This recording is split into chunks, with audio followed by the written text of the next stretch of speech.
Hey Kurt, good to Hola, meet you. good to meet you too. How are you? Doing great, thank you. Appreciate you coming today. Yeah, I'm very excited. Love chatting about this marketing ad stuff. It's my favorite. Excellent. Are you in Austin? Is that your hometown in the background? Absolutely. This is when I was 15 years old. I laid underneath that bridge. I'm originally from Nebraska, and I'm like, oh my God, it's so warm here. I love this place. And I ended up getting a place that overlooked that exact same spot. So my girlfriend at the time got me a poster of the exact place that I sat where I'm like, this is where I want to spend my life. So yeah, Amazing. And you were yeah. like you were visiting town when you were a kid and you realized, hey, I want to live here, and then you grew up and moved there. Pretty much, yeah. And then, like I said, I swear that we had met at some point, one or another. Do you know David Gonzalez? Are you familiar with David at all? I know who he is. He's the internet marketing party man, right? But I have never met Yeah, him.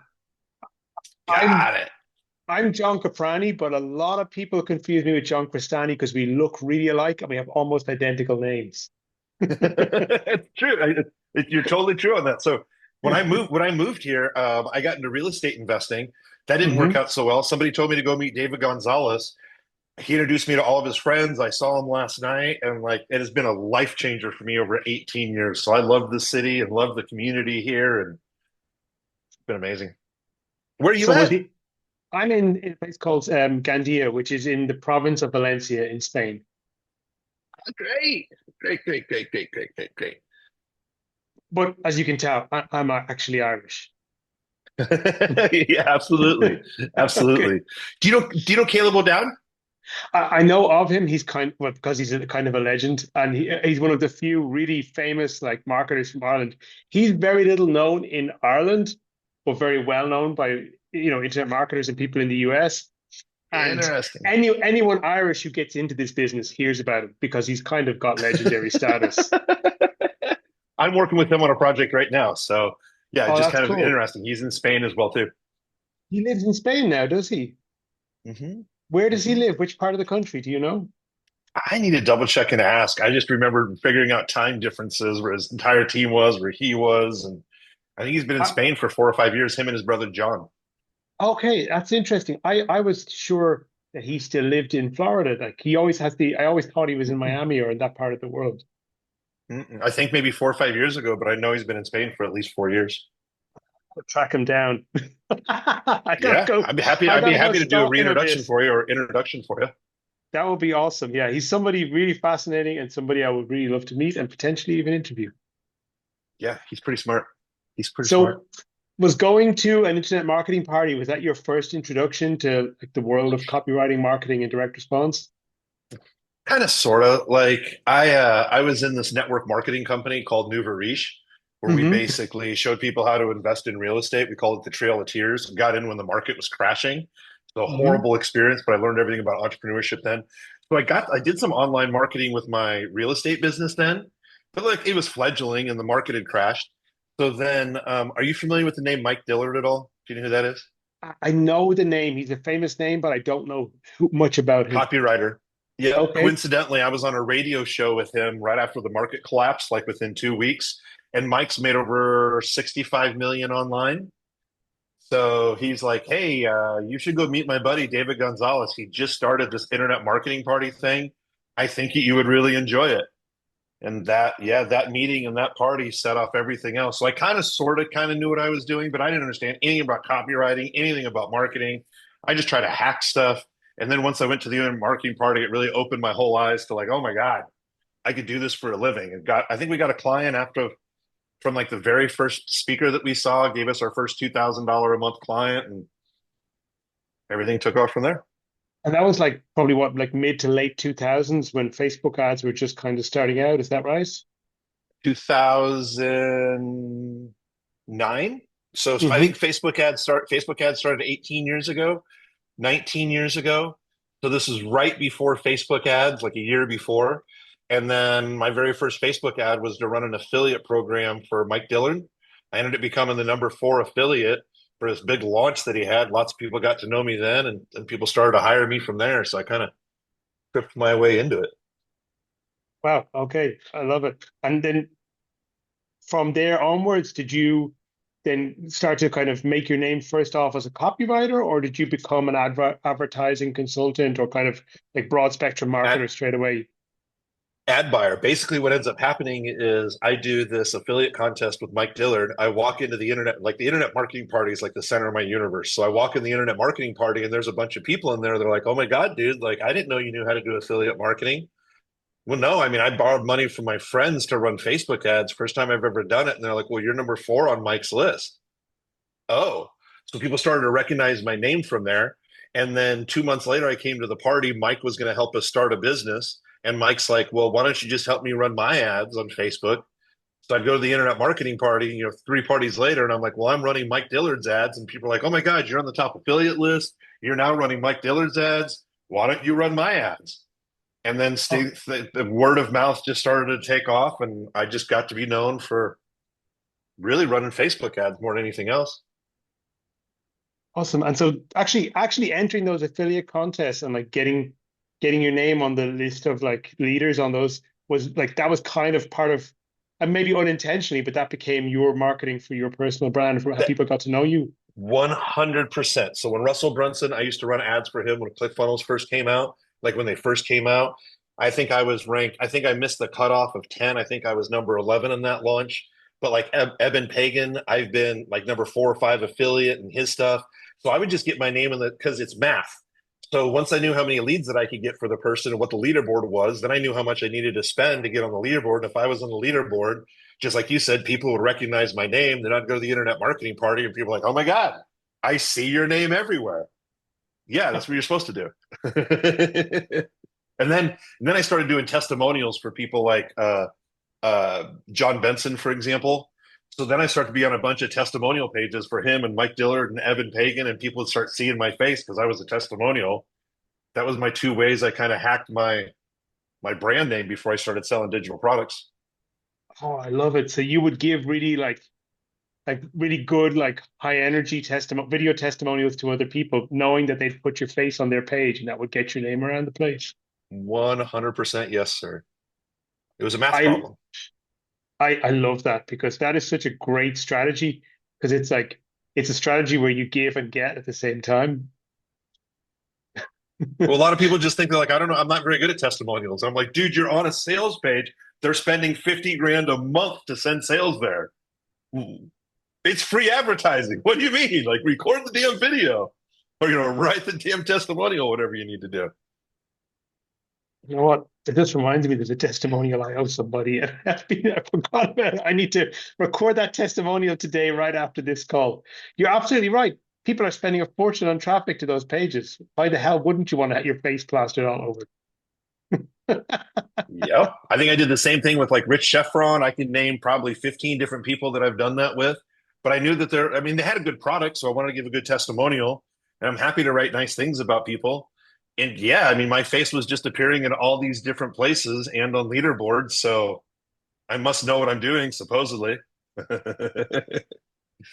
And those are both, I mean, like those kind of they tie into the other thing though. It's like you tied that in then back to the internet marketing party to sort of networking. Like you got your name known about, and then you went to the place where the people who were spending money were going to be, right?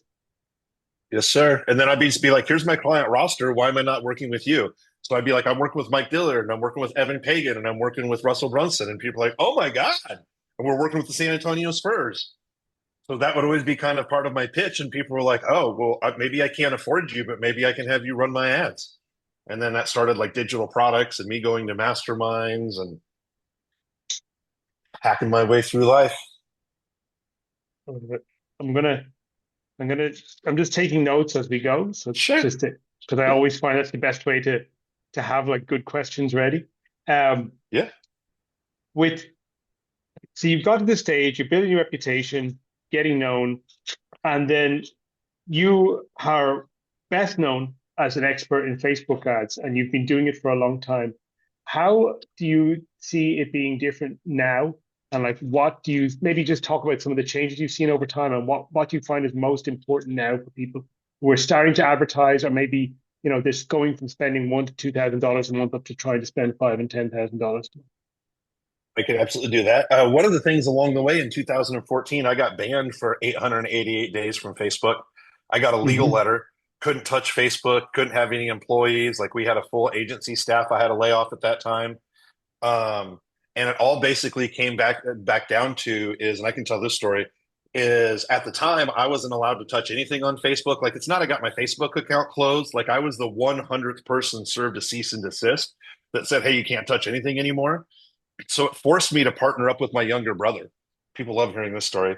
And basically, what happens is my younger brother has a traditional marketing firm, radio, TV, billboard, whatnot. So he started running my ads on behalf of me. But then he started using traditional marketing methods in the ads. And when we combined superpowers, everyone known me for got kicked off, saw me on the leaderboards. Then I got kicked off of Facebook. So more people were even talking about me. We made more money when I was kicked off of Facebook than when I was on Facebook. And then once I got back on Facebook, I won the belt behind me with Todd Brown. And stories have just kind of taken off on its own. And then I show people what I call ethical propaganda. We've been doing it for 15 years. How do we run high value content in Facebook?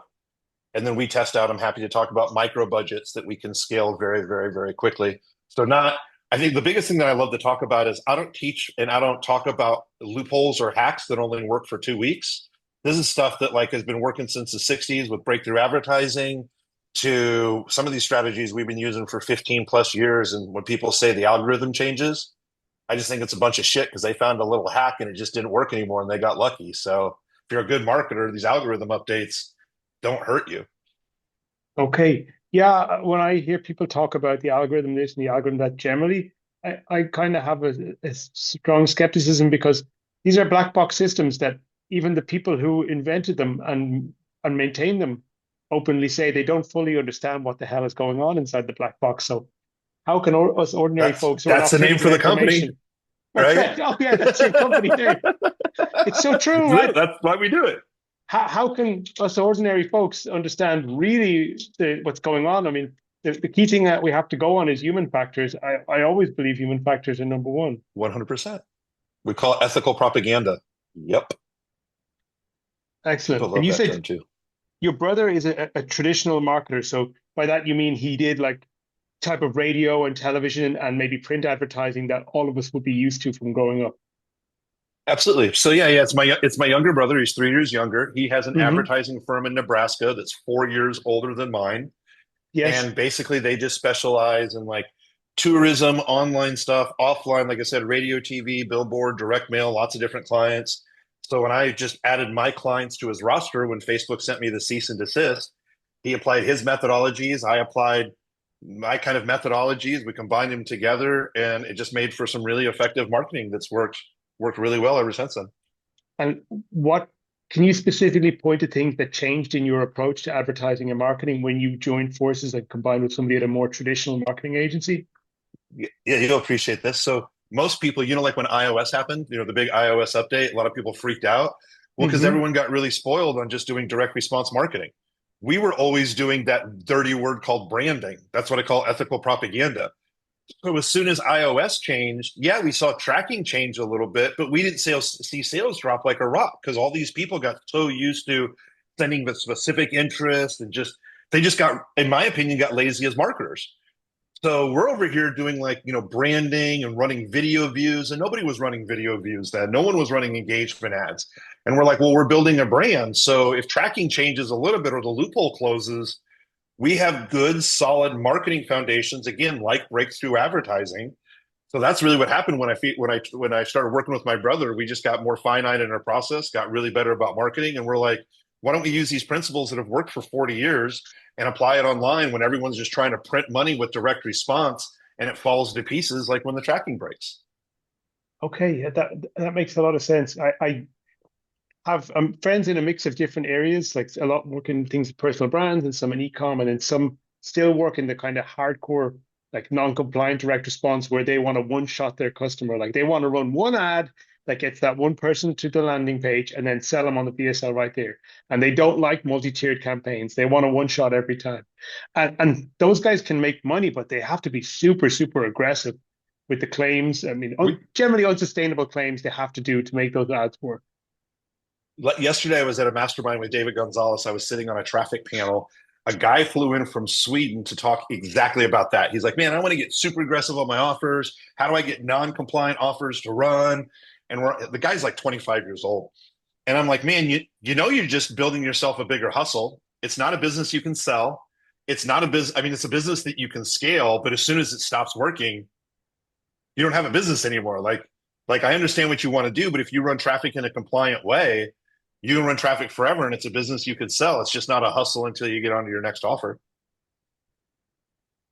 Everybody has different sets of problems, and from what I see, because I don't have that type of business or that type of scale, but from the people I work with and know who do, they have a whole different set of problems of having to have constantly be buying and rotating different Facebook accounts and buying multiple merchant accounts and doing all kinds of this kind Yep. of slightly, basically having all these kind of technical tricks in the background to kind of make sure that their identity is never fully known by the platforms. Right.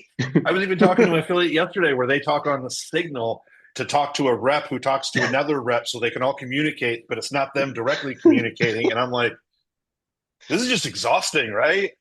It's just totally exhausting. So yeah, we haven't had an ad account banned in over 10 years. We run all whitelist products. Like you can make a lot of money doing the black hat stuff, but like again, once the hustle's over, you got to try to figure out your next hustle. So I never did that hamster wheel. Yeah, there are even interesting things that haven't directly experienced or dealt with, but from people I work with know is like there's a black market inside Facebook of kind of people selling influence and access to be able to do things that maybe you So couldn't dirty. otherwise do. Yeah, a lot of people sell inside dirty access, and Facebook has been catching more and more people doing it. But I mean, could you imagine making $150,000 a year at Facebook, and then also you're paid on the side by a bunch of different people, so you literally double or triple your salary? Like, who wouldn't do that? There's just an Yes, ethical concern with it. I mean, it's just Facebook's making billions of dollars. They don't care about the employee. But yeah, I've never done it. I've heard stories about it. I got sued from Facebook because I worked with somebody internally, but we didn't bribe them or do any of that kind of stuff. So yes. Let's move on to this thing about the belt you mentioned there. What is the belt? Because I've seen you in pictures. You hold up a championship belt. I'm that's guessing the like you're kind point. of a wrestling fan, but this is part of your personal Yeah. brand. Yeah. So basically, what ends up happening is Todd Brown invites me to Agora Financial. And there Yes. were 35 different media buyers there. There was Agora media buyers, ClickFunnels media buyers, Purple Mattress media buyers. There were a bunch of the other gurus that were there. And Todd came out with this cheesy belt, and the Masters of Media Buying Championship. And basically, Okay. over the 2 day mastermind, the peers would vote who had the best duplicatable idea that has been proven, that's documented. Well, since I have an ad agency and I teach, everything I talk about is written. A bunch of these guys that would show up would give ideas, but they didn't have any written proof around it. They just had ideas. So as Hmm. soon as I saw the belt come out, I'm like, dude, I'm going to win that thing. People are going to know me for that thing. I've always wanted a wrestling belt. So what happens is, and I'll make this really quick.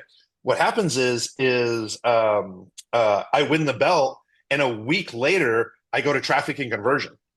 Well, since I've been doing this for almost 18, 19 years, I know a bunch of people who have pretty good followings. So at traffic and conversion, I'm giving like John Benson hugs and high fives and Molly Pittman and a bunch of my Perry Belcher and a bunch of my other friends. Well, I'm taking pictures with them with the belt. So people's news feed during traffic and conversion was flooded with my belt, me taking pictures with everyone. I have this VIP party that I host for people where it's like 150 people, it's invite only, no plus Hmm. ones. We have a security checklist.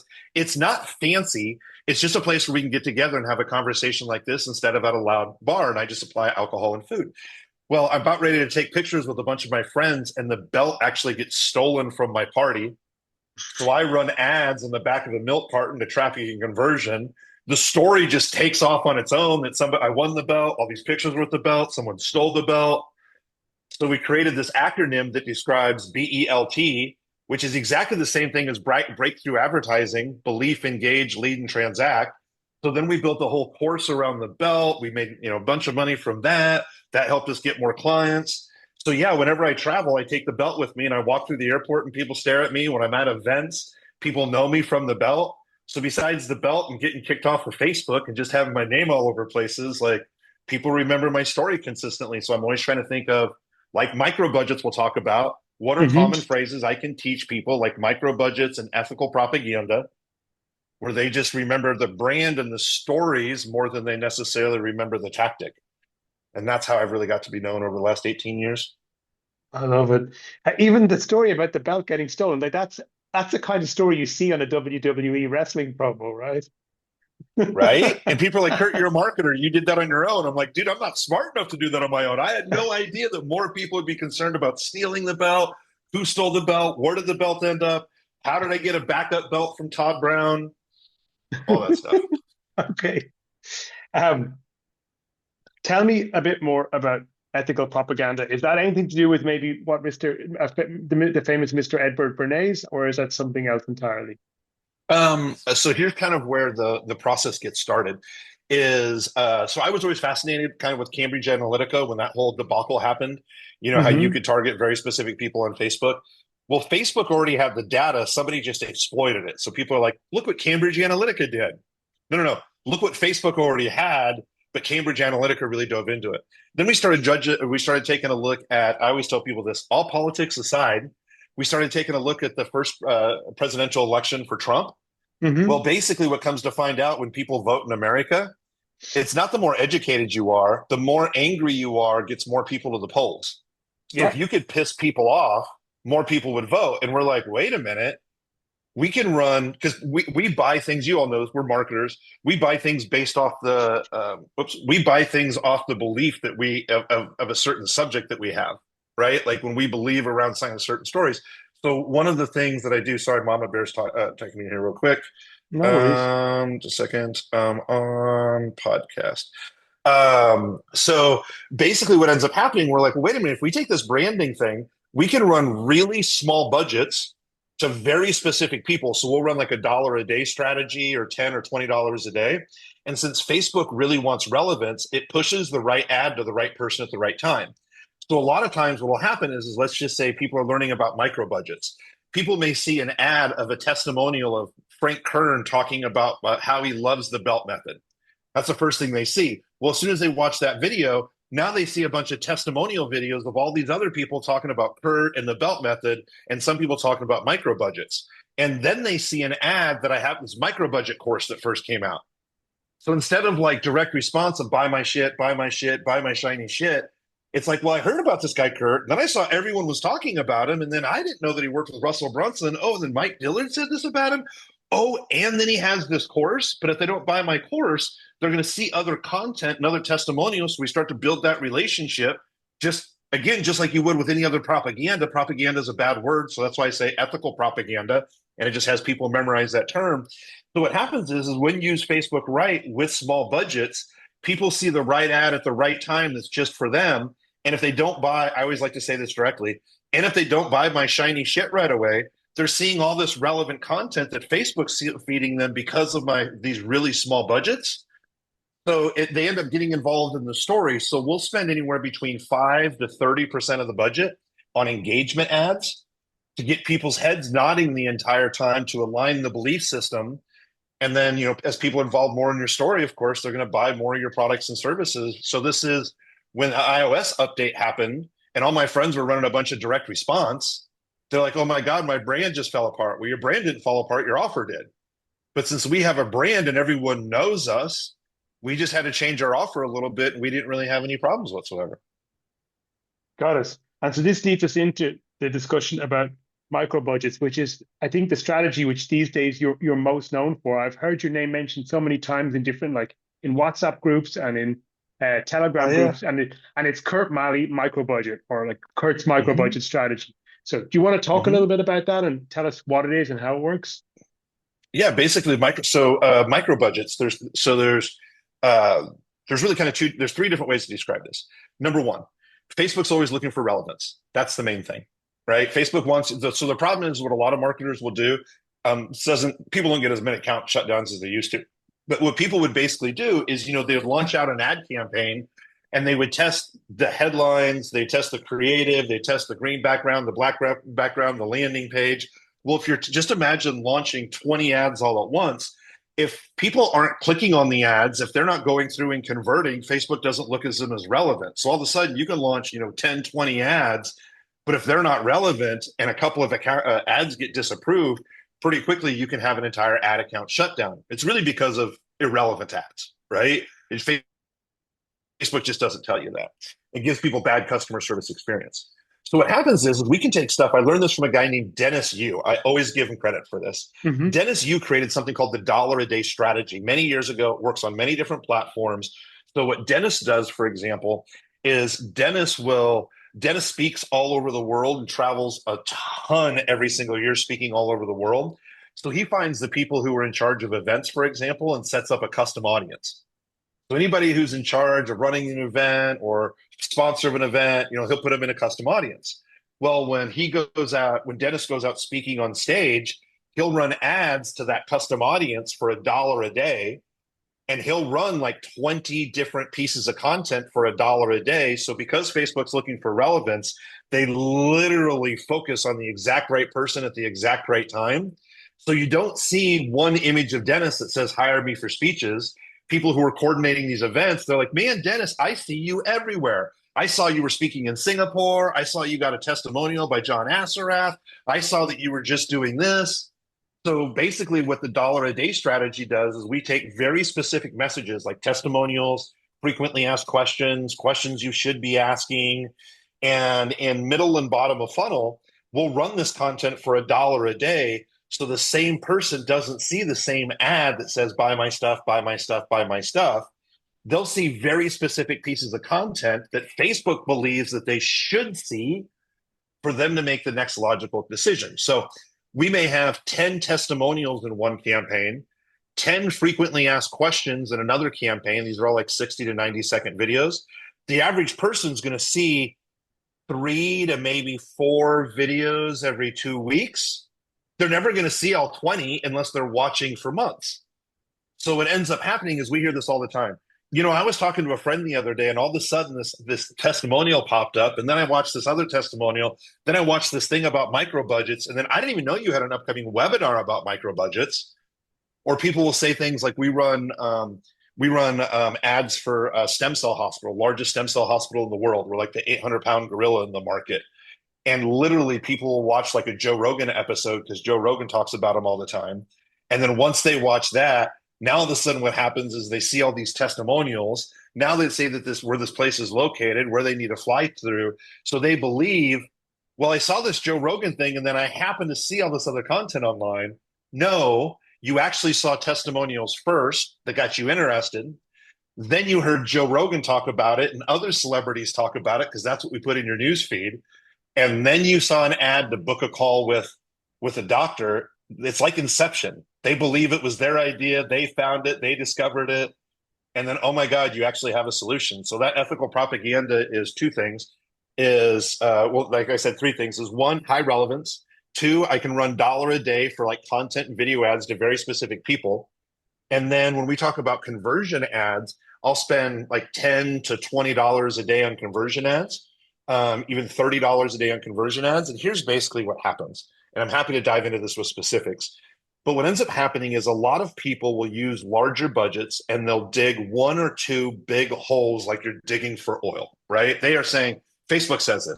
Hey, you need to start with a $100 budget a day and you need to run it for 2 weeks.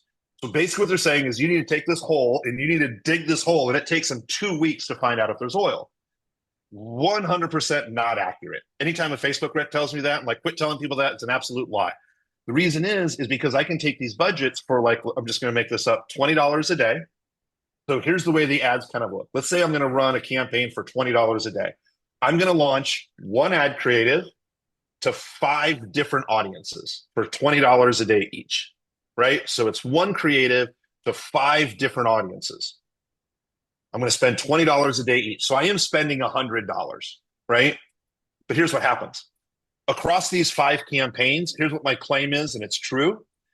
Every 2 to 3 days, I can tell you if the ads and the audiences are working. Every 5 to 7 days, I can tell you if your funnel or your offer is working. And here's the way that this works. So let's say we dig 5 small holes of oil, right? We're just going to dig small holes. We're just going to see if we get something. Because what Hmm. Facebook's going to do is Facebook's going to look at your creative and all five of these campaigns with five different audiences. And Facebook's going to start to serve that. Like Facebook does some crystal ball reading, who you're targeting, what your bid is, what your creative is, who they think they should show that ad to first, right? It's just not like, oh, target entrepreneurs, so let's just show the ad everywhere. That's not how it works. So if I have five campaigns over the course of 48 hours, I can tell from those five different campaigns, are all the click-through rates, are they pretty good? Are none of them good, or are some of them good? Because what's going to happen is Facebook's going to start to find these early people. Within 2 days, if no one's clicking in my ad from all five of these different audiences in the same creative, I know I have a creative problem. I just spent $200, not $1,000. I just spent $200, and I know that with a shadow of a doubt, I have a creative problem. But if I run five of these ads of these micro budgets, I'm forcing Facebook to find the right person at the right time. So if I have good click through rates here, sometimes I'll see 200 to 300% conversion increase because I'm running micro budgets and not a large budget.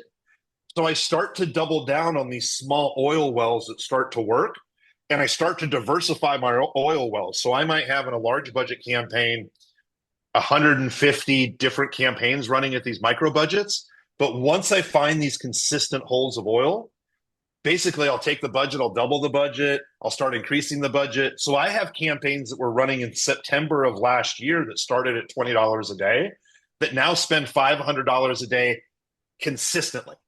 Like one of my best testimonials I ever got from a client, actually the stem cell owner of the hospital said, Curt, you are so consistent on your numbers. I'm buying a yacht, a private plane. I'm building a hospital because I can figure out revenue in my head because your numbers are so consistent and spot on.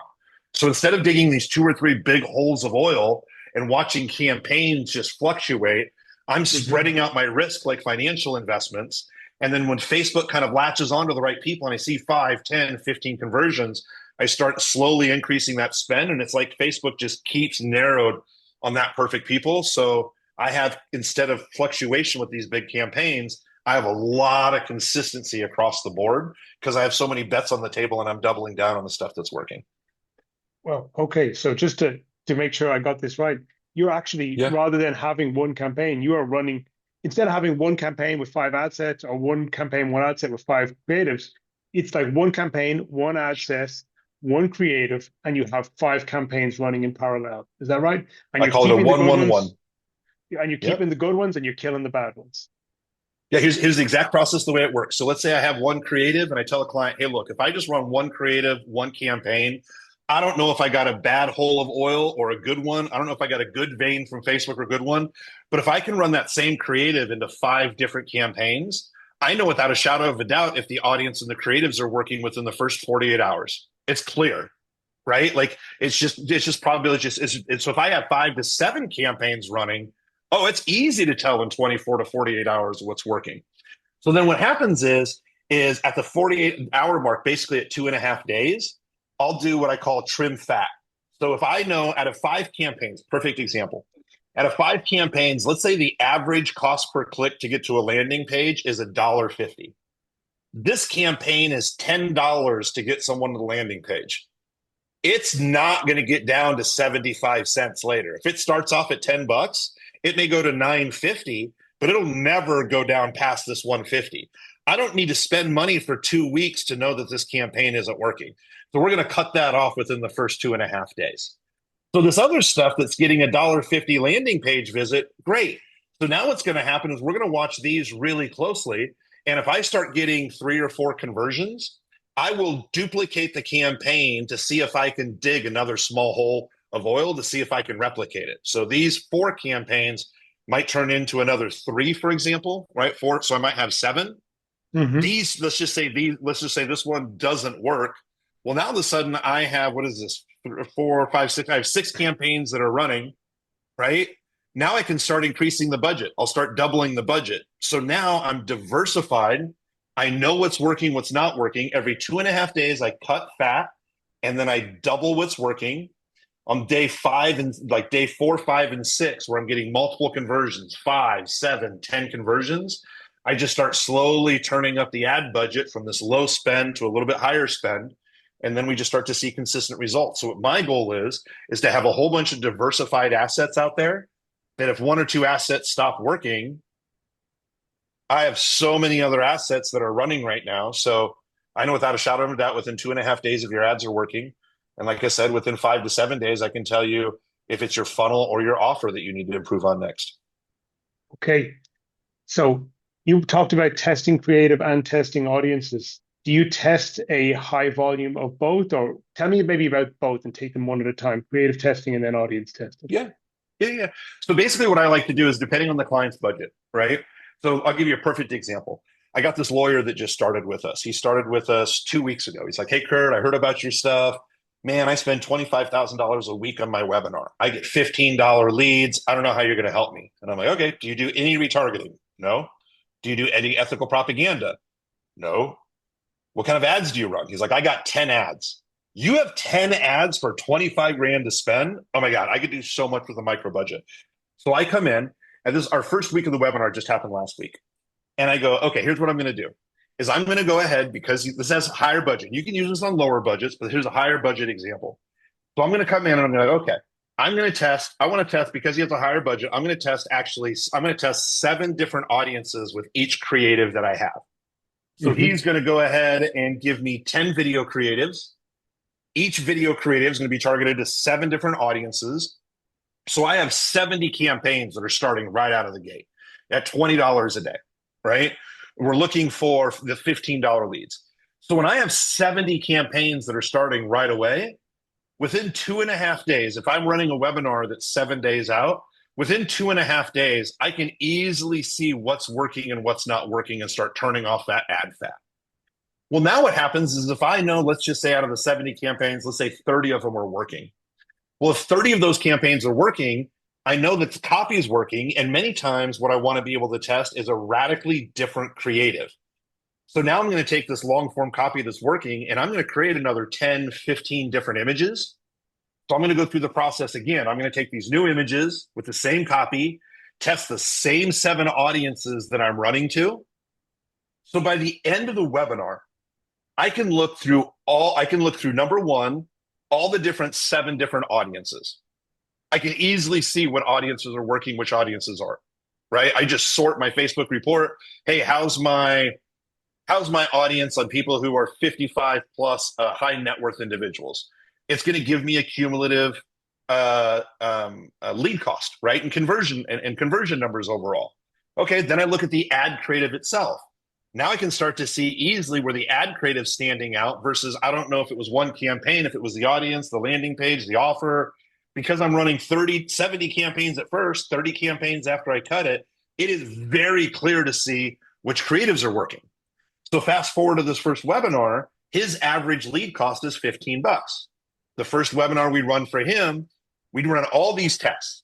The average lead cost still comes back at $15. Now, remember, he wasn't doing any testing. We just did a shit ton of testing the very first time. So he's like, well, Curt, what did you learn? Because my lead cost was about the same. And I go, what was your show up rate? Because we had so many different messages in the market. Oh my God, Curt, my show up rate went from 20% to 35%. I've never seen this before. Well, it's because we have so much different messaging going on. No one's seeing the same ad. They're seeing all these different angles that Facebook thinks that they should see. Now, if we look at all my ads and I really cut fat, we're actually at $6.50 a lead. So now when we run the second week, our lead cost is cut in half because I tested so much. I know what's working right now, and I start turning the dials on what's working. So by the time we get to week 3, we'll probably be like at a $6 cost. And we're instead of getting 1,200 people to his webinar weekly, this next week, we're looking for the same budget to get 3,000 people to the webinar. Same budget, just a radically different approach in testing ads. Amazing. So I got follow-on questions from that. Yeah. Because I've come to advertising from the position of learning copywriting first. So most of where I think I've had seen things work well and go well is just through creative, getting my clients to writing scripts to them, getting to show up on video, getting them to deliver them with confidence and belief, and then showing those. But where I can see from talking to you where there's a gap in my game is maybe my understanding of audiences. So from the perspective of somebody who maybe doesn't know as much about the audience side, where would you make a start with saying, okay, how am I going to start testing audiences? Where should I be looking? What should I be thinking about to actually start Great running question. effective audience tests? So part of my business is I have the ad agency. I have digital products where I teach this stuff. I now have a certification for agency owners and freelancers, and we talk about this stuff all the time. We had a big training on this yesterday. So a big popular belief right now that I think is completely wrong is people are like, hey, Curt, just test out your copy, do wide open targeting. That's what Facebook says. Just do wide open targeting and let Facebook figure it out. Mm-hmm. I'm a marketer. What do you mean let Facebook figure it out? Most people write horrible copy. So the problem is most people, they start running ads and I'm like, okay, so there's three main levers that you can pull with an ad, right? And then I'll go back and I'll answer your specific question. There's three main levers you can pull with an ad. Is it the ad creative and the audience, right? Is it the landing page where people are landing on the page? Are they moving to the next page? Or is it the overall offer? When people just write copy and then target an open wide audience, they're going to test different angles. They're going to be testing kind of different landing pages. And then they're going to come back and say, okay, what didn't work? Well, I don't know. I mean, we spent like $5,000 and like, we just none of it worked. This is the key psychological word specifically. It moves people from emotional to a logic position. Specifically, what didn't work? Most people can't tell me. This is how I earn so much business on the agency because I'm like, look, I bet what a lot of you guys do is they just tested a bunch of creatives, different angles, different backgrounds, different audiences, but lookalike audiences, wide open audiences, because that's what Facebook looked. Again, what didn't work? And they can't tell me. It's like, okay, let's get specific about these three levers: audience and creative. So what I do interest only targeting at first when I'm working with a client. So I'll use AI to do a whole, customer avatar persona. I'll have AI look over the entire offer. And then I'll ask AI, because this is how Google works, give me 15 radically different cohorts that we can go after for 15 radically different cohorts that we can go after. So I'll give you a perfect example. John Assaraf from The Secret, he's a client of mine. He just had this big AI event come up. So it's like, okay, well, who do we target? Well, who's John's ideal audience? Well, John wants to target people who are in the top 15% income in the US. Great. Who else is he looking for? Well, coaches and consultants. Okay, so I'm going to type into AI, give me a coaching and consultant cohort. You can't just target, if you just target coaches on Facebook, they could be a football coach or a basketball coach or a soccer coach. You don't know what kind of coach that they are. But if I target people based off authors of coaching books or people who have coaching certifications, AI may give me a list of 30 different types of coaching authors and coaching books. Half of those might not be targetable on Facebook, but now all of a sudden I start to build these cohorts of like, oh, if someone's writing a consulting book, they're usually not writing a consulting book, a religious book, a mathematic, like they're usually writing books around consulting. So if I can find who those authors are, who those books are, what tools do coaches use, like email stuff, like MailChimp, stuff like that, I can get really specific. So I want to be able to come back to you, John, and I want to say, hey, John, look, I started off with depending on your budget, 5 to 7 interest-based audience only. So I can unequivocally tell you, out of the 5 to 7 different audiences, when I do my micro-budget testing, which audiences are working or not. I can tell you which creatives are working or not. And then if these two are working, people are hitting the landing page, going to the offer. But I can at least tell you which audiences are working and what creatives are working. Let's just say nothing. Let's say we do the interest targeting and nothing works. Well, now I can come back to you and say, okay, John, we know that we targeted the right people. It wasn't a wide open market. We know that we were using what we thought was the best creative. It had a good click-through rate, but people just weren't buying. So now that we know we're still targeting the right people, we can retarget the people because they clicked on the ad itself. Let's just come up with a different offer to kind of think about how do we say this a little bit differently? Let's not start all over again with testing in the cold market. Let's test in this warm market funnel that people already said they're interested. They already clicked. We call this the middle of funnel Hot 28 newspaper, which I'll happy to talk about more here in a little bit. A lot of our testing of ideas comes from this middle of funnel targeting where people have engaged, but they haven't become a lead or a sale yet. So what I want to be able to do is instead of saying, hey, I don't know what didn't work, I want to be able to say we targeted very specific people. We found out what worked, what didn't with the creative.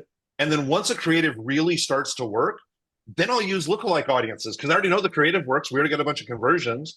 Then I'll test a wider open audience. but I will never test wide open audiences right out of the gate. Otherwise, you have no idea on what is working and what's not working. So AI, cohort, just target very specific interest and cohort interest. That's really how I start out. Hey, these are things I can actually start to look at right away on the campaigns I'm working Yes, on for sir. my clients. Yep. Then what follows on from that is when you test in this way, you're going to be running a lot of campaigns. You're going to be, and so you're ads manager, you need to organize the hell out of that or it gets really chaotic really fast. How do you keep your stuff organized? Because that can gets really become a problem. Super easy naming conventions.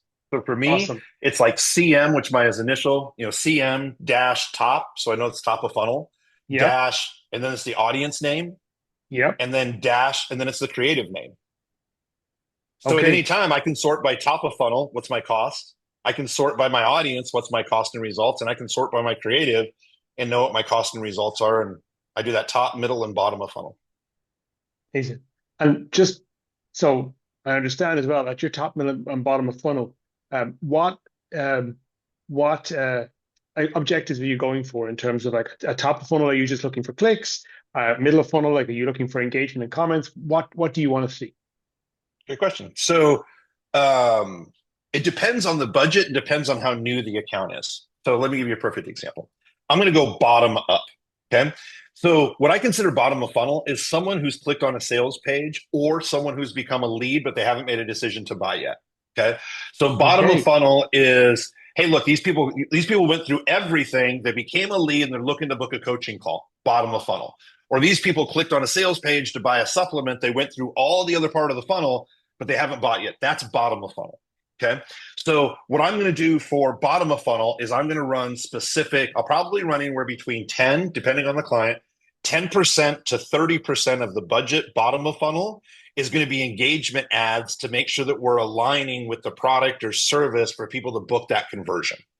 So if we're doing a book a call funnel, bottom of funnel, and people need to know who's the personality they're going to be talking with, what's the call like, what are they going to learn, what are they going to, we answer all that question with that ethical propaganda bottom of funnel. When it's like, hey, they've become a lead, now we want to book a call. Here's all the information they need to know before they book a call on why they should book a call. Either book a call the first time they see us, within 30 days, 60 days, or 90 days. Like what information do they need to get them to book a call? So, and again, depending on the quality of the book call, in this example, I'm going to spend 5 to 30% of that budget, bottom of funnel with engagement ads. Now, middle of funnel. I have 2 middle of funnels. One middle of funnel is we call the Hot 28 digital newspaper all. That is, I take every single way that you can retarget someone on Facebook, and I set these up in 28-day buckets. People click on your website, people watch 50% of your video, people engage with your Instagram post, or people engage with your Facebook. There's all these different ways to retarget people. Most people just retarget on landing page visits. I Mhm. retarget on, well, if they're consuming our content, I want those people in my middle of funnel, like an engaged email. Yes. So we combine all these retargeting audiences together. I just set it for 28 days. We call it a digital spider web and a digital newspaper for these 2 reasons. One, if someone clicks on any ad, top of funnel, which I'll get to in a second, if anybody clicks on any ad, they're going to be in this hot 28. If they engage, if they do anything, they're going to be in this hot 28.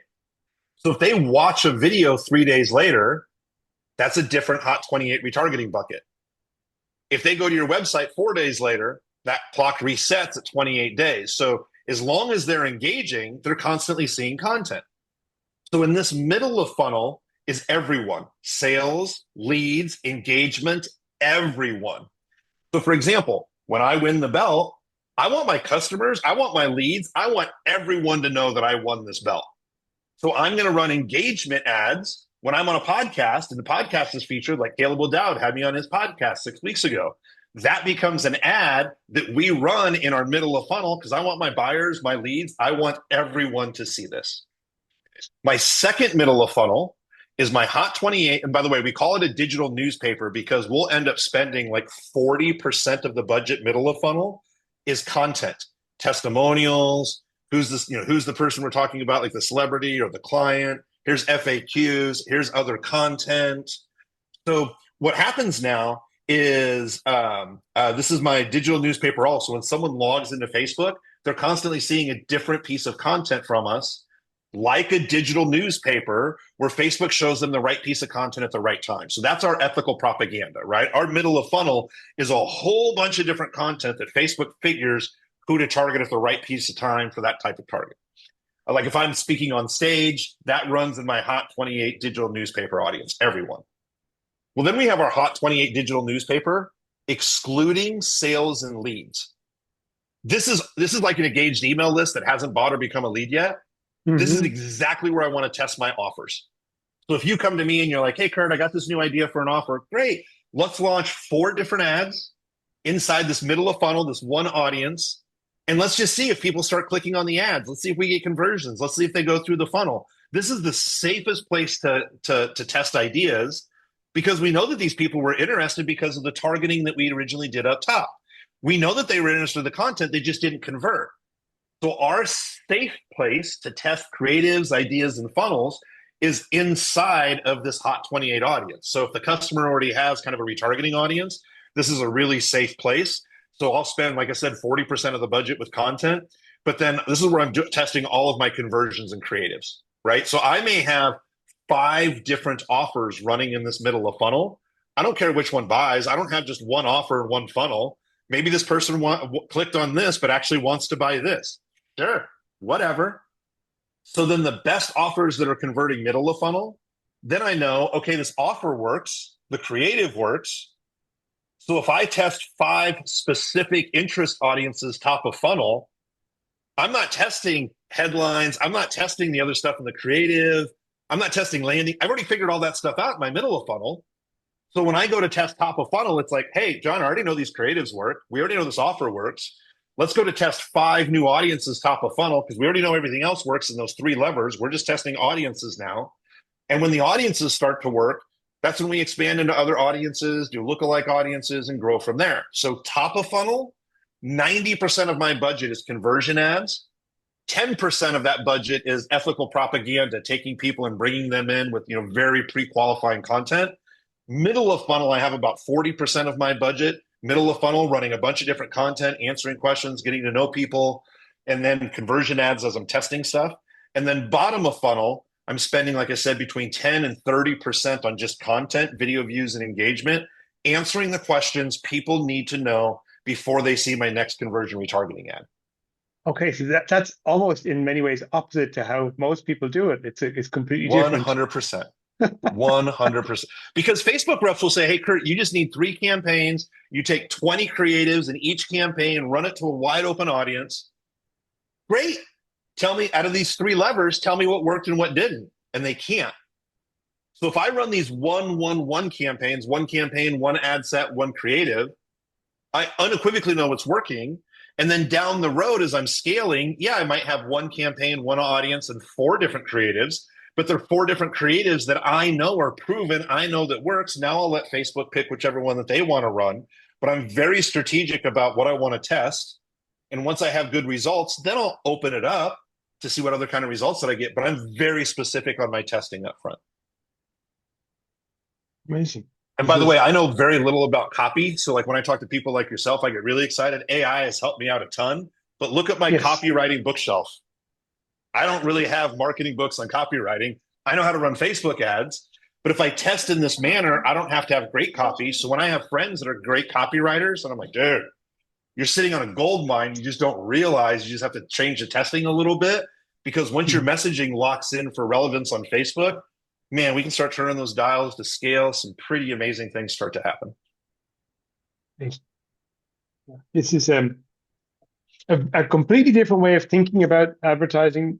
And I'm really grateful to have this conversation with you. And I can see how I can use some of the things you've told me today and go and take another fresh look at the campaigns I'm working on for clients and start thinking about how can I do better and how can I get a better understanding of what's really going on here. Because sometimes the hardest part with Facebook is like you said, is interpreting what's on what your screen is telling you. Sometimes it's just not at all clear.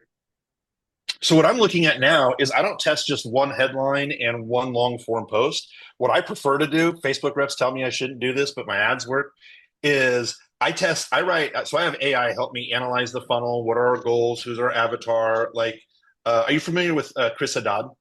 Yes. Yes. So Very Chris well has known. this thing called the pig. So Chris has this thing called the pig method. It's punch in the gut, right? He sold a Yes. $5,000 course. I understand the words coming out of his mouth, but when I put pen to paper, like I just kind of dumb. I just don't get it. But if I turn that course into a GPT and I have that GPT take a look at the funnel, take a look at the avatar, emotional triggers, and they start writing pig copy around those emotional triggers, what I'll do is I'll write 7 pieces, I'll write 7 headlines for, let's say, this one video ad, and then I'll write 7 long form posts that tell a story that are in between 1,800 and 2,200 characters. So I'm going to take this one video and I'm going to put into Facebook 5 headlines, 5 long form posts. I will let Facebook figure out the headlines and the long form posts. After 3 to 4 days, I can run a breakdown report to see what headlines are working the best that I can lean into and see what long form posts are looking the best and I can lean into. The biggest thing people are going to be clicking on is either your image creative or your video creative, and the copy is going to help support their decision to sell the click. Right? I don't say sell the click, I really say sell the conversion. So I'm looking to do kind of longer form posts where Dan Kennedy said readers or buyers, where people can read, but it also helps the Facebook algorithm find out more about your customer with the longer form post. So Facebook Hmm. reps will be like, why don't you just use one sentence and target a wide open audience? Oh my God, that sounds horrible, right? Like, I don't want a bunch of clicks. I want a bunch of conversions. And Facebook's already told me if I just get a bunch of clicks that aren't conversions, those aren't relevant ads.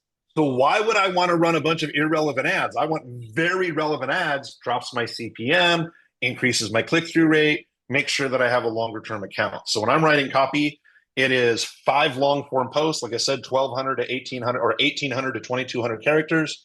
And I test 5 different headlines with each one of the creatives and let it rip from there. Great.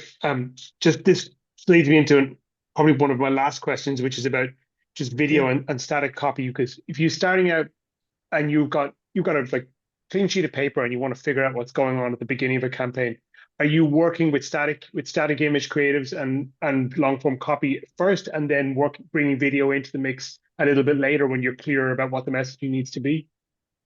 Great question. So here's the way that I set it up with ethical propaganda. So let's just say Hmm. you and I are working together, right? Let's say we're selling a copywriting product. Great. Okay. We're going to work on the funnel. We're going to get that up. The first thing I want you to do is I want you to record 10 to 15 content videos of people just getting to know you, your thoughts on copy, what's your philosophy. I want people doing what you're doing, start nodding their head, being like, oh man, I like this guy. Like, this really makes a lot of sense.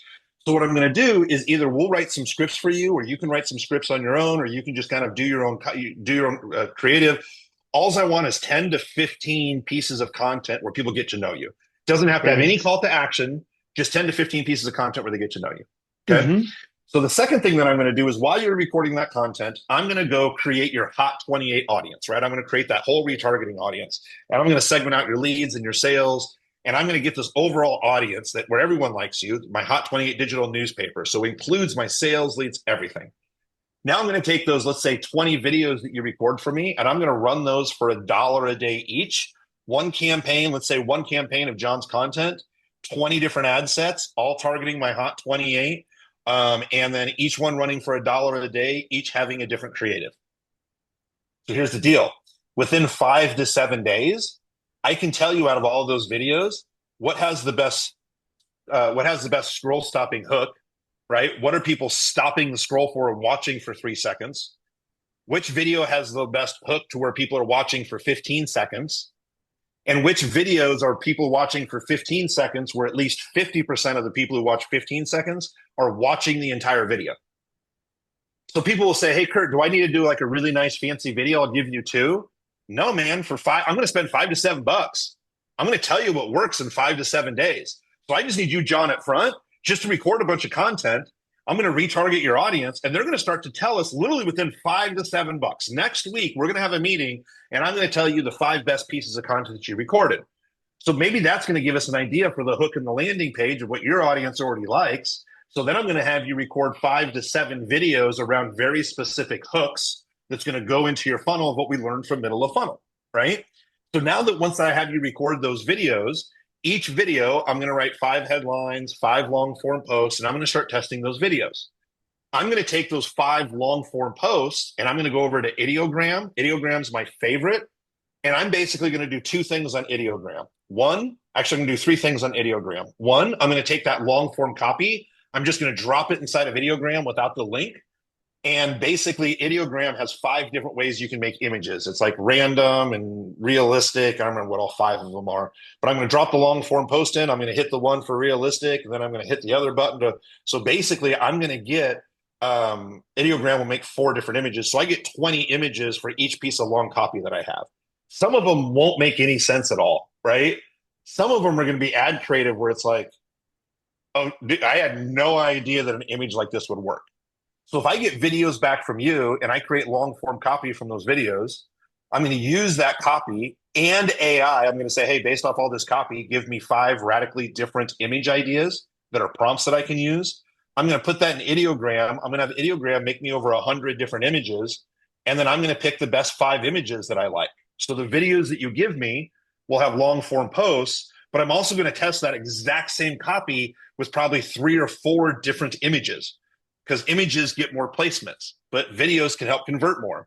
So when I'm testing both in my micro budgets that I just mentioned, within 3.5 days, I can come back to you and say, hey, John, look, most of the videos we did actually didn't work. A lot of the images did. So we're going to continue to scale with the images. But every 5 to 7 days, I'll be able to tell you exactly, is the image creative? Is it the landing page? Is it the offer? And then I can tell you exactly what we need to work on next because of the testing methodology I just gave you. I love it. And while you were talking to me, I've just pulled up ideogram here on my phone, and I didn't know about this, but this looks incredibly good. So I've got to test this out now. Yeah, yeah. If you look, like when you pull it up on your computer, you'll look. There's 5 different places where you can create just different images, and you can create different sizes. So I might create a square, a 1 by 1 with one prompt, but then if I want the placement to be in the news feed, I'll just change the dimensions, rerun the same prompt. It's not going to be the exact same image. It's going to be a little bit differently. But dude, perfect example. Actually, I'll give you 2 examples. You'll love this. An ideogram, I can make 200 images in 15 minutes. In Canva, I'd spend 2 hours to make 10 images, It's true. right? Yeah. I want radically different ideas. I want so many different ideas that I can test. That's what I'm looking for. Now, something I started testing out last week, this is actually on the project I'm working on with Caleb O'Dowd, is I started doing the VO3, the Google. I don't know if you guys can access it yet in Spain, but the I've AI seen the video, clips. I've seen the ones, the biblical clips. dude. They're so, I haven't used it, but there's the one where David comes up and he's like, hey, fam, I'm about to throw this stone at Goliath, and Goliath is bearing down on him. Like, it's really funny stuff. It's very cool. So like we're running these ads that I'm basically turning into commercials. So what we're doing is we're just taking these prompts and they make 8-second bits. So you got to combine like 3 or 4 of them together. Hmm. But man, I'm making it, these look like TV commercials. So I'm getting all these radically different ideas from copy. I take this copy, put it in a short little script, put it into like this VO3. What do they call it? VO3 Google V. It's VO3. What's the other name for it? I'll pull this up here in a second. um, AI videos. So this is, yeah, Google DeepMind, right? Hmm. VO with Flow. That's what I was looking for. Flow, Google Flow. And yeah, the stuff that's coming out of that stuff now is it's clickbaity, right? Because like it's still a little weird for the AI to make some of these videos. So I have a commercial that I created that's 15 seconds long, where basically, as this is for another client, where basically there's this woman, they're having an intervention with this guy because he's paying too much for his current service that he has. And they're Hmm. like, we're here to do an intervention. And then when she stands up, she slams her hands on the table. She stands up and goes from a white woman into a black guy who's angry, screaming at the guy. But you're looking at it like this weird glitch. You're like, well, that's perfect clickbait to run an ad, right? Yes. Because people are looking at it, they're like, what? And then they'll replay the ad a couple of times, which gets you even more relevance. And it gets you clicks because people are curious what's on the other side. So some of these AI video glitches we're editing together, they're creating amazing ads that people are clicking for because they, like you just said, I've never seen anything like that before. Oh my God. And then you recalled the imagery of David and Goliath. That's what we're able to do with some of these new video ads as well, too. I love it. I wanted to just come back to the piece you said a few moments ago about just Yep. starting with like the short content pieces. And I think that's something that I've been accidentally doing with clients without really realizing it.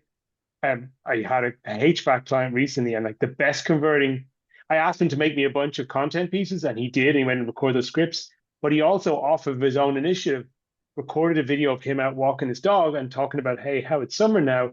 And you know what my dog loves after a walk? She loves to come home and sit under the air conditioner because she can't sweat. She can only cool down by hanging out her tongue. So the AC is a great way for her to cool down when she's hot after a walk. That video clip got more like it got 4 times more engagement than anything else that we'd scripted because it was Right? it was the human factor. People love their dogs. People want to make their dog comfortable in the summertime, and he wasn't talking about anything really about his business, just about what that thing can do for his family, I guess, for his family member, the beloved pet. So for a perfect example, right, for HVAC company, what are the best ways to protect your pets in the summer? It's Yeah. a great opt-in, right? It's a great lead magnet to come in. You're going to talk about making sure that like your air conditioner is up to date, the house is cool, dogs can't heat themselves, can't cool down themselves. Make sure that you service the HVAC on a regular basis. You can always make sure you take care of your most beloved pets. So that's Oh you wow. know this is Get your right, AC serviced is a great way to make sure your dog is. Yeah, that's, I love that too because he's thinking about it from right. an installation perspective of telling people, "Hey, get AC in to keep your dog healthy in the summertime." But that is perfect too. I love it.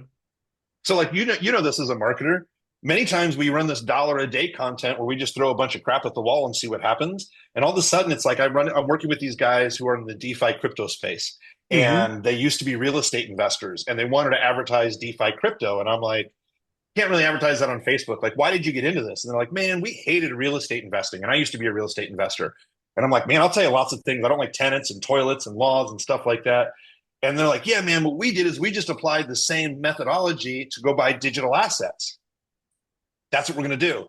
We're going to target real estate investors because they're used to doing 10, 20, $30,000 transactions. Cost of their mastermind's 20 grand. Let's talk about being a recovering real estate investor. If you're tired of tenants and toilets and bylaws and homeowners association, you should try these digital assets where you use the same mind frame and do these digital assets. Well, I had the client record 15 or 20 different pieces of content videos and we're running that for like we run these content videos for like a week or two while we're getting the funnel ready. It makes the client feel like we're running ads, we're not really spending that much, we're doing some discovery, just helps us get stuff ready. Well, now Yes. we take a look at the video ads before we launch the funnel, and I'm like, dude, out of the 20 videos you gave me, do you know what your top 4 videos are? And they're like, what?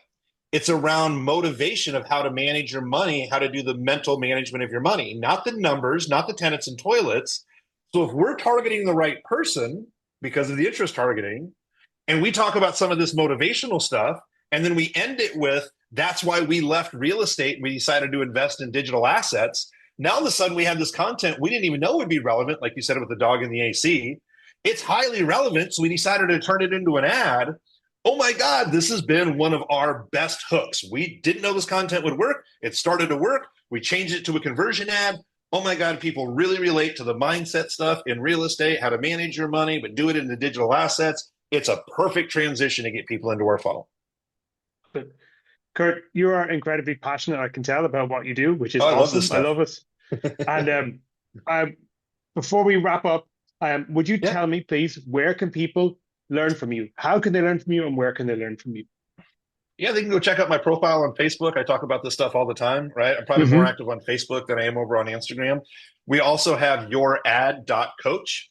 So just yourad.coach. You can learn about micro budgets, my dollar a day strategy, ethical propaganda, something that we call like the 3 different levers. I have a whole training on that. We have 800 people or so inside of a circle community that are Hmm. taking my trainings that are inside there. So I have a lot of stuff that's up to date. And probably the biggest thing I want to tell people, and I mentioned this in the very beginning, I don't teach any loopholes of things that don't work anymore. So almost every single month, well, I mean, every day people are buying my micro budget stuff, but almost every single month, it always happens by the end of the month. I'm sure I'm going to get this post in the next day or two because I talked about this inside the community. People will be like, the micro budget ads didn't work for me. I think they changed the algorithm, like we talked in the very beginning. Well, that's funny because let's look at 15 of my clients. I spent $25,000 on a webinar in 4 days and hit goal with micro budgets. Here's an e-commerce company. So we give a lot of case studies of how it's working now. A lot of people just kind of guess and they give up after 2 or 3 campaigns. But if they understand the details and the idiosyncrasy, how it all works together, these are duplicatable results that have been taking place for years. This isn't a hack. This doesn't just last for 3 or 4 months. These are sound marketing principles giving Facebook exactly what they want. Absolutely. And yeah, just generally, when people start talking about the algorithm, my guess is usually that they're just trying to deflect accountability for something. I actually try not to use that expression at all because I feel like if I hear those words coming out of my mouth, it means like I'm trying to avoid being accountable for something that's not working well. Usually that's what it means. And it's like Totally true. all of those things that happen, yes, there are algorithms. What are algorithms? I'm not a software developer. I'm not a technologist. I don't really know. It's just a word people throw around a lot. But what we're doing is we're working with people. We're trying to get a message to people that makes sense to them and that shows how something is important for them or relevant to what's going on in their life. And if we do it well, people should respond to that positively. And if we don't do Exactly. it well, we need to try again. I hear this all the time where people are talking about the algorithm and they're like, because the last algorithm changed, all of our ads dipped. Well, what were you doing differently? Well, I wasn't doing anything differently. It's the algorithm. Specifically, again, that word specifically. Specifically, what do you mean by that? Well, I read this article in this one magazine that talked about that they're no longer going to show user generated content as much. Okay. Is that what your ad stats show? Do you see a lower click through rate? And we start looking through the ads. I call this thing a golden ad report, how to read from left to right exactly what's going on for your ads. And a lot of times you will start looking at this report and it's like, well, the CPMs are the same, the click through rate's the same. So that doesn't have anything to do with the algorithm. Yeah, but when people get to our landing page, it costs us like $10. When we start to take a look at the landing page, well, yeah, because 40% of people who click on your ads never hit your landing page. Your landing page is loading slower, which causes you to have irrelevant ads, which makes your CPM go up. It's not the algorithm change. You put too many damn videos on your landing page. It didn't load fast enough for people to get there. It's costing you more, and it makes it look like your ads are not as relevant. But it has nothing to do with the algorithm. It has everything to do with you made an update on your sales page, but you think because you read that article, because that's in the back of your brain, it must be the algorithm and not my fault. No, man, just marketing principles. Let's go down the line and let's see exactly what's wrong. Even with organic content, the same thing applies, and it Same doubly thing. applies when people say, "Oh, the Same thing. algorithm means I can't get visible anymore," or "I've been chat about it." It's like, no, just whatever you wrote wasn't interesting to people, and you got to write something, try something 100%. different to write today, and you might find something. Some people get interested in what you got to write today. It's like just keep Yeah. on trying. Most of the time, that's the answer. 100%. 100%. 100%. So people can learn from you at yourad.coach, and if they want to work with Mm-hmm. you, do they look for Black Box social media? Yeah, they can look for Black Box social media or they just go to my Facebook profile. Like the way that I have set up, like the Hot 28, a lot of times like I'll speak on stage and sometimes you can give away an opt-in, sometimes you can't. So I just tell people and I'm like, look, if you do a search for me and you find my website and or you go to my Facebook profile, you're going to start clicking on images. You'll never stop seeing my content unless you don't think Hey, it's relevant and you click off it. So like, I don't even need a lead capture page. It's just like, go to whatever you want to find. Black Box social media for my agency. If you want to learn this stuff, we teach it, we learn it, we hold people's hands, train internal teams, run it for you. But yeah, come find me over on Facebook or one of my websites and happy to help any way we can. awesome. Thank you so much once again for your time today. I learned so much from listening to you and I Yeah. really appreciate it and really like how passionate you are about your expertise and Yeah. knowledge. Thank you, Let me know Curt. when you run this. I'll when you release this, I will be happy to run some ads to it, cut some stuff up to run. Like this is perfect content to run in my middle of funnel, to cut up some clips, to run it to the full podcast. Basically, there's been a bunch of podcasts I've been on, and I always tell this story. The story goes from one of my friends who has a really great podcast says typically when people start listening to a podcast or watching a podcast, it's an 80%, it's like an 88% completion rate. They're not like turning the channel because it's really high intent. So a lot of Yes. times what I'll do is I might take a couple of like Opus clips and the call to action actually goes over to your site. I can't retarget your site, but I can retarget people when they watch a video or if they click on an ad. So if I get people to go to your site where you're edifying me, kind of like on a testimonial page, and we're talking in this information, and then all of a sudden they watch my full interview, that helps me as we sell coaching sales because they're like, man, I saw this interview with John. You talked about micro budgets, but then I clicked and I went over to his podcast and I saw he had a couple of other podcasts. John's really interesting. But man, Curt, you said this one thing on the interview because it's a long form content. I really wanted to find out more. So I wanted to reach out to you because I saw you on that one podcast. It works all the time. Amazing. I love it. Thanks so much once again. And I'm going to stop the recording now. Cheers, Curt. Perfect. Perfect.